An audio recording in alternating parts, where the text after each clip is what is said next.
Tonight, we're about to step into a chilling tale, a sinister mystery hidden deep within the forest, where flickering lights lead you astray and the wind whispers warnings no one dares to hear. What started as an ordinary camping trip quickly spiraled into a nightmare with no escape. But before we open the door to that darkness, if you're someone who craves the strange, the grim, and the mysterious, told in a way that sends shivers down your spine, then you've come to the right place. Here, once a week, we take you on a descent into the unknown, where truth and terror blur behind a veil of shadow and smoke. And if that excites you, then next time the like button is peacefully asleep, whisper in its ear, "I know your secret," and then step into the abyss. Don't forget to subscribe and turn on all notifications because you won't want to miss a single descent into the dark. Now, are you ready? Hold on tight, because we're about to enter the shadows.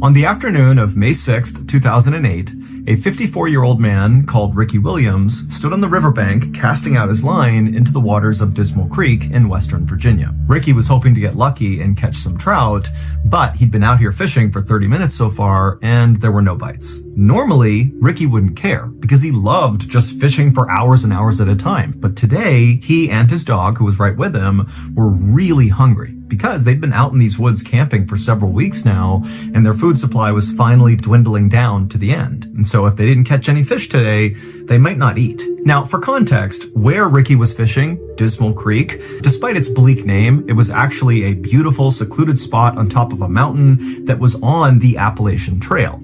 The Appalachian Trail is a very famous 2,200-mile-long trail that runs up and down the east coast of the United States. And why that is relevant is because there's this special code for people that hike on the Appalachian Trail. And the code, which all hikers know, is basically if you come across another hiker on the Appalachian Trail, it is your responsibility to help them if they need help. And it is their responsibility to help you if you need help.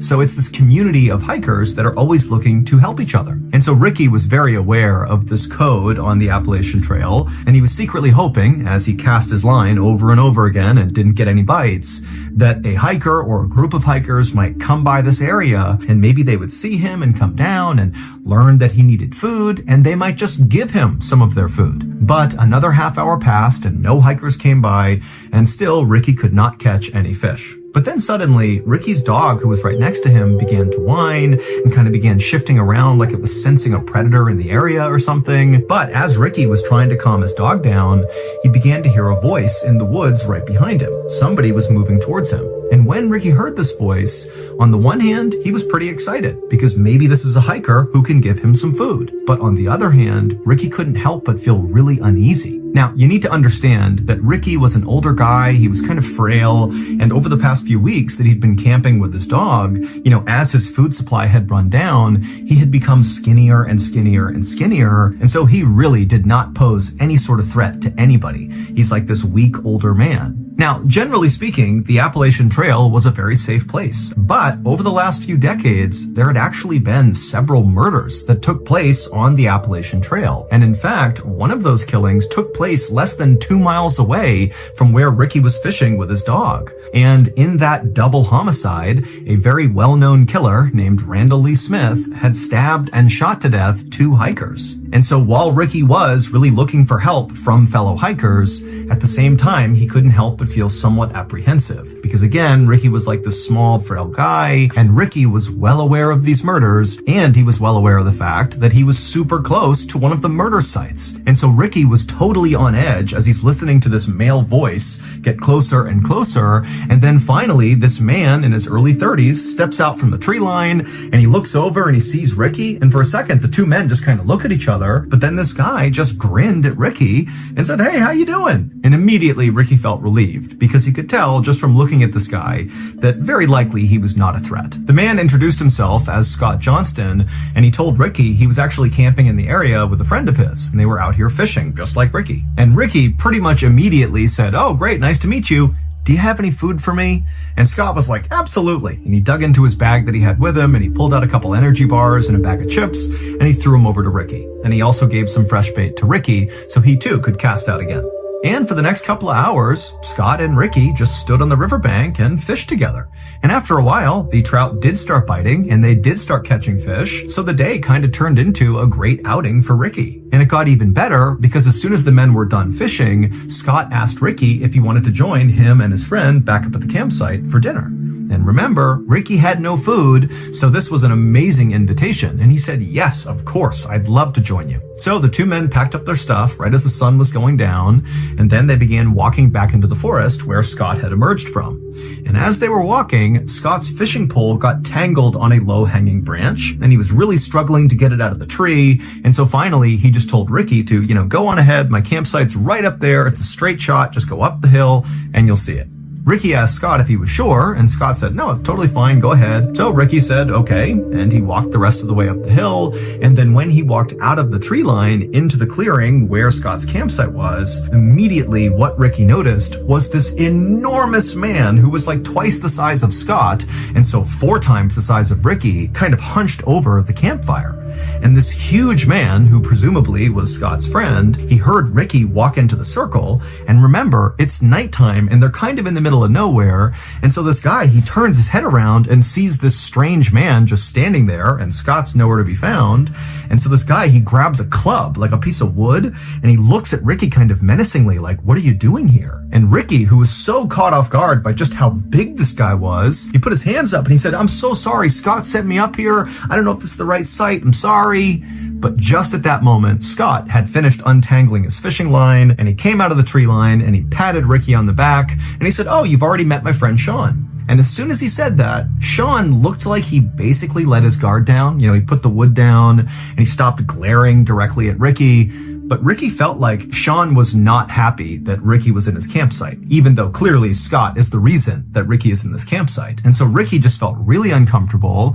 And at the same time, Scott is ushering Ricky closer to the campfire to take a seat next to Sean. Sean's a great cook. He'll cook up this fish for us. It's going to be great. Take a seat. Ricky felt kind of annoyed that Scott was really forcing him to stay, but Ricky didn't want to be rude and just kind of abruptly leave. So he did take a seat next to Sean, who definitely was not excited to be sitting next to Ricky, and Ricky just kind of sat there waiting to see what would happen next. And what happened next is Scott walked over to Sean and handed off all the fish that he and Ricky had caught so that Sean could begin to prepare them to cook them.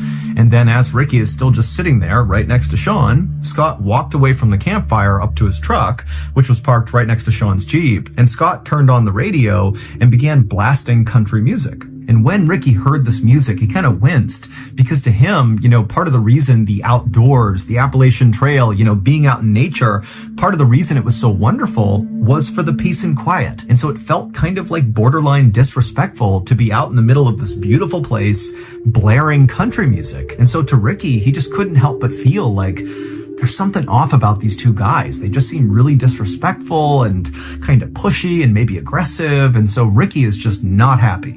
But again, Ricky didn't say anything and didn't attempt to leave because again, he's really hungry and so is his dog and he needs to eat that fish. A moment later, Scott walked back from the truck and took a seat next to Sean, and then he, along with Sean, pulled out their knives and began deboning the fish. And as they were doing this, Ricky again is just kind of sitting there doing nothing, and so he kind of meagerly asked, "Hey, can you give me a knife and I'll clean a fish?" But Sean and Scott kind of waved him off and said, "Don't worry, we got this." And so Ricky just continued to sit there nervously as all he could watch was the flashing of the light bouncing off their blades. But eventually, Scott and Sean finished deboning all the fish and they put their knives away. And at that point, they began cooking the fish over the open flame. And suddenly for Ricky, it felt like, the mood had shifted a little bit. At least now the two men were not fiddling around with weapons. It felt kind of safe again. And so Ricky began making some small talk in hopes that would kind of, settle his nerves. And so Ricky told the two men about how much he loved the Appalachian Trail and how he came out here all the time for weeks at a time with his dog. And Ricky would tell the men that, sometimes he felt more at home out in the wild than he did at home. It was almost like being out in nature was a religious experience for Ricky. And he would even tell Sean and Scott that sometimes when he was out in nature, he would meditate and pray and even do some chanting like part of a ritual. I mean, he was really trying to be in tune with Mother Nature.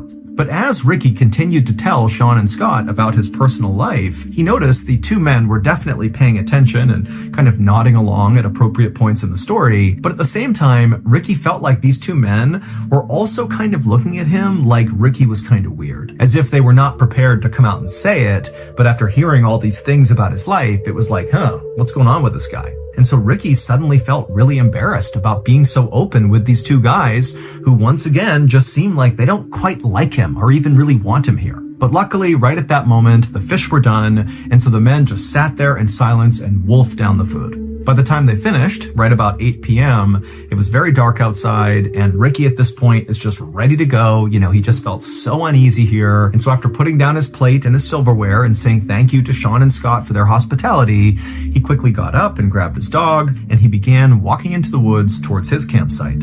But after Ricky and his dog had walked maybe 10 or 15 feet away from this campsite, two things happened in rapid succession.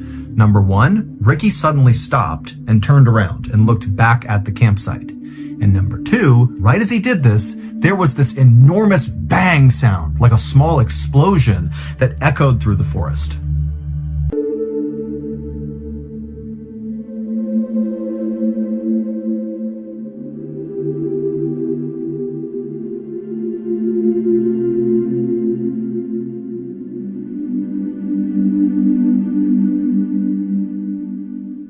About 30 minutes later, and about 4 miles away from where Ricky and Sean and Scott had been, there were these two women who were in their house eating dinner when they heard this sudden frantic knocking on their front door. Now, these women live in a very isolated part of the country, and so the women were very concerned.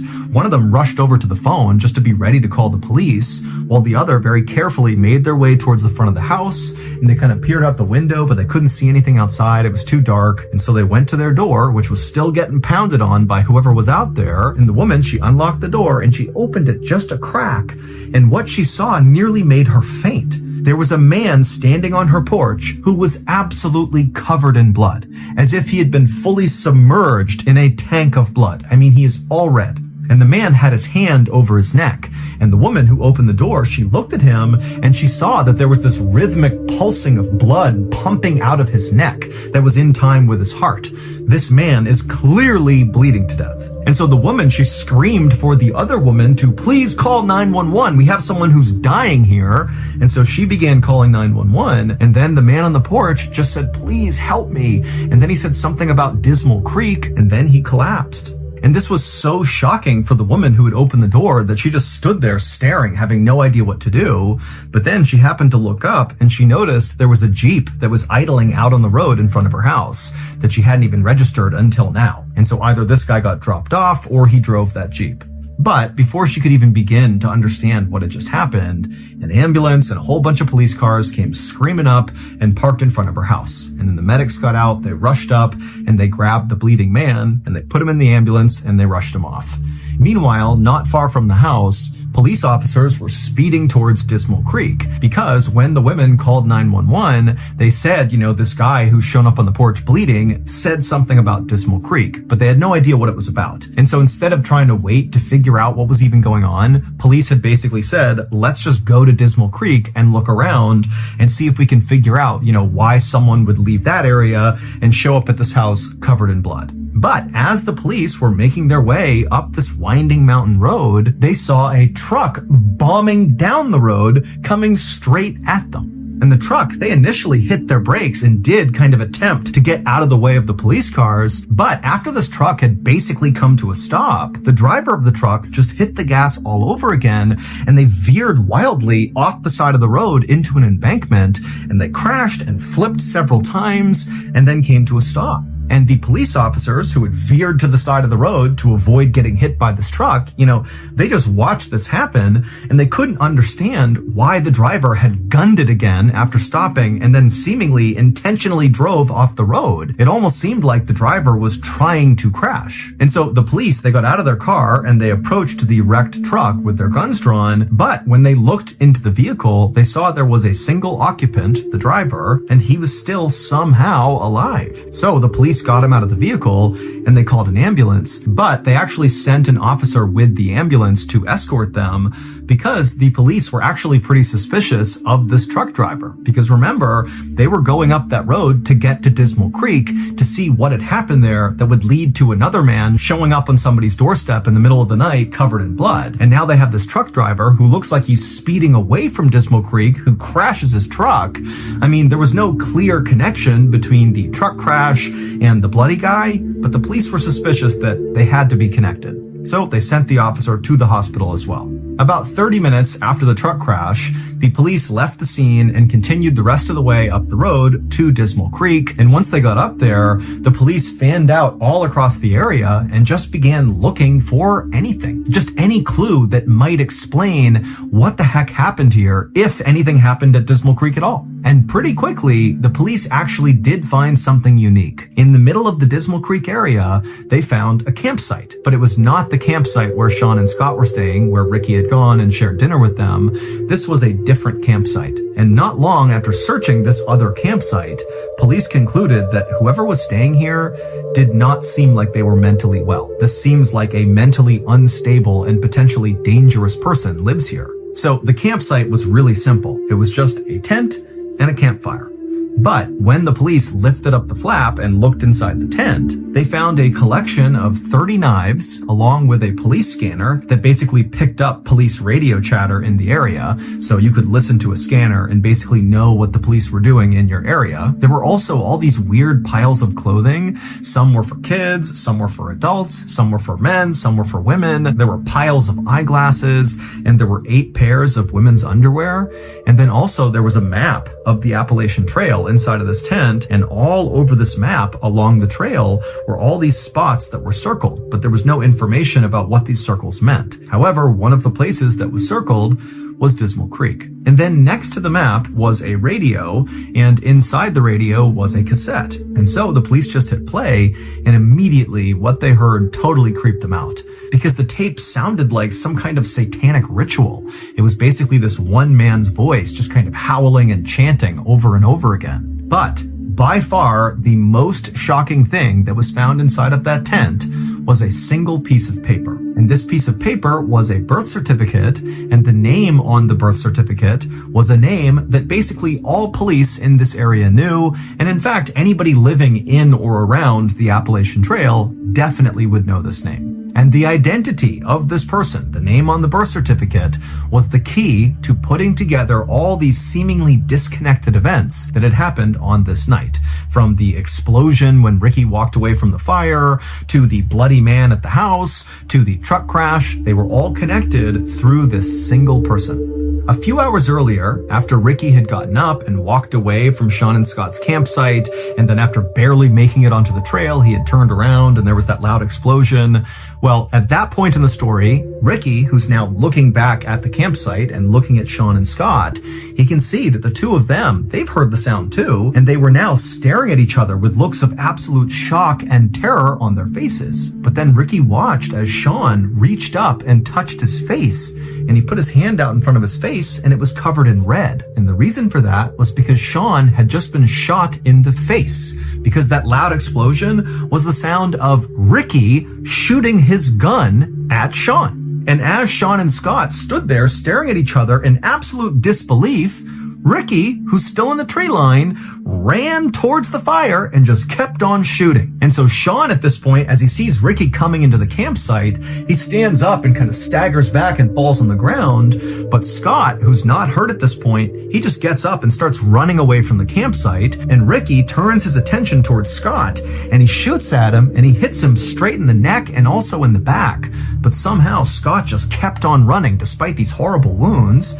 And so Ricky watched as Scott disappeared disappeared into the woods, and then Ricky turned back to Sean, who's laying on the ground and can't go anywhere. He's been shot in the face, and Ricky just casually raised his gun and shot Sean right in the chest. But amazingly, Sean, after getting shot the second time, it created what must have been the most extreme adrenaline rush ever, because he jumped up to his feet and right in front of his attacker, he just turned and sprinted to his Jeep. He hopped inside, fired it up, and just sped away as fast as he could. And when Sean flipped on his headlights and turned a corner after getting away from the campsite, he looked down the road and he actually saw his buddy, Scott, who had run away first, come tumbling out of the woods onto the road. And so Sean, who's gravely injured, drives over next to Scott and he stops the Jeep long enough for Scott to climb inside, and they shut the door and they speed their way towards the nearest help, which happened to be that house where those two women lived. And so it was Scott, who looked like he was drenched in blood, who knocked on the women's door.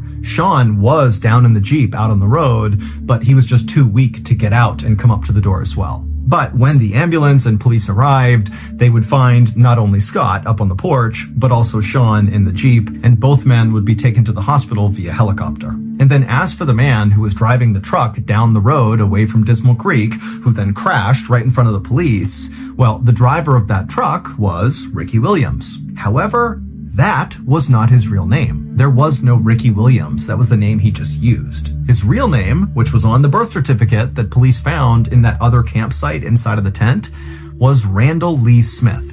The same infamous Randall Lee Smith who had murdered those two hikers not far from Dismal Creek. That double homicide had happened in 1981, and Randall was caught and convicted, but he was paroled 15 years later in 1996 for good behavior. And for 10 years after that, Randall lived with his mother and he wore this electronic bracelet and, he followed the rules. But by 2008, his electronic bracelet had came off, and even though Randall had attempted to continue living with his mother, it just wasn't tenable. He didn't have enough money, and so ultimately he packed up his things, grabbed his dog, and moved out onto the Appalachian Trail. And on May 6th, 2008, when Sean and Scott arrived in Dismal Creek to go fishing, Randall was waiting. Nobody has any idea why Randall murdered those two hikers back in 1981 or why he targeted Sean and Scott in 2008. All we know is that Randall Lee Smith was very mentally unwell and very likely viewed the Appalachian Trail as like his sacred place. This is his home. This is the place he loves more than anything.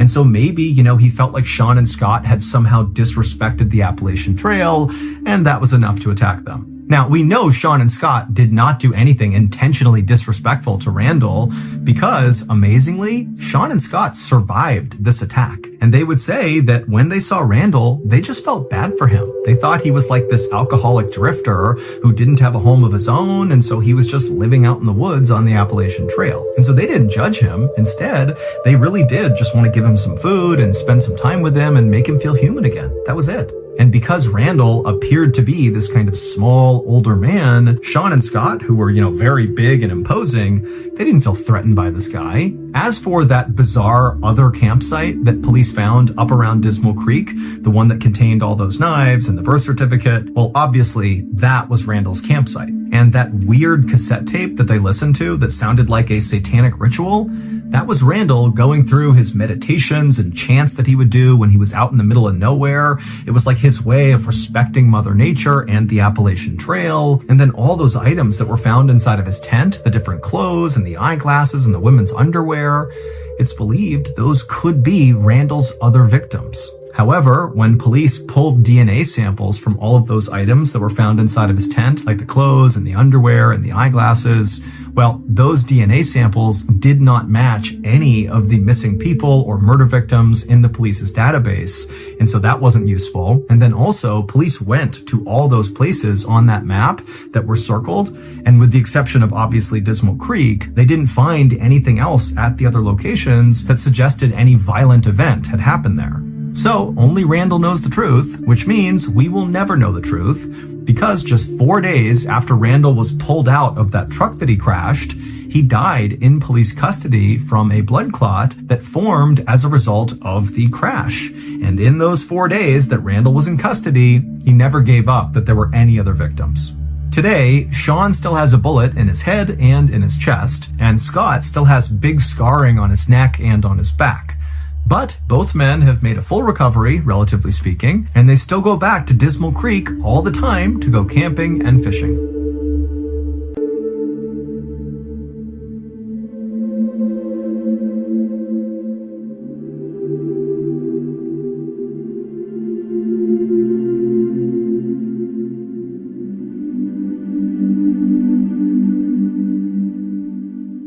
And that is where the nightmare ends, at least for now.